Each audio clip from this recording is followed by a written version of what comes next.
All right, let's dive into one of the most fascinating oops moments in American history. We're talking about America's very first government, a system so fundamentally broken it almost wrecked the entire country right out of the gate. I mean, really think about that for a second. Imagine you've just won a massive, bloody revolution. You're feeling great. You've got all these incredible ideas about freedom.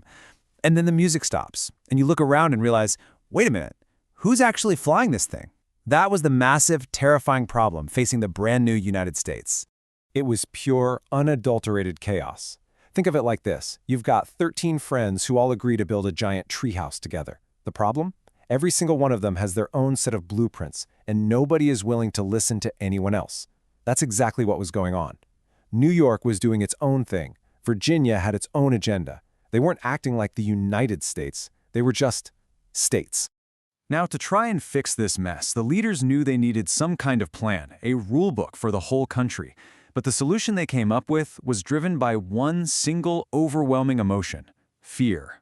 And this was it, the Articles of Confederation. This was America's first crack at a constitution.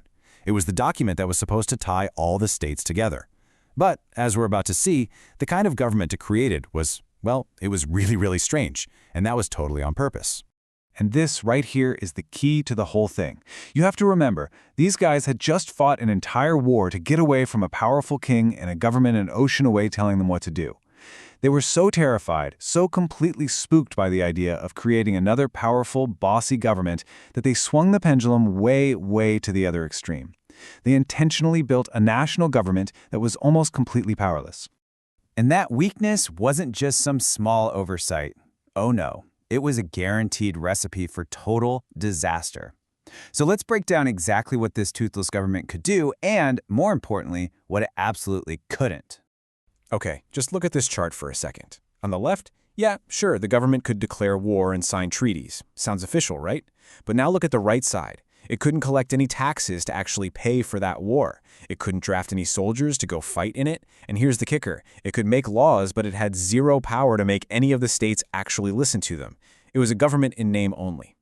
So these weren't just little problems, they were fatal, system-breaking flaws. First, no power to tax meant the government was perpetually broke, literally having to go hat in hand to the states and ask, "Please, sir, may I have some more?"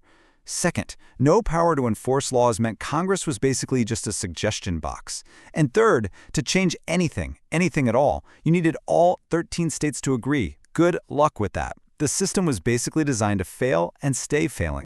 And here's what that failure looked like in the real world. You had massive money trouble because every state was printing its own cash, which was a total nightmare. That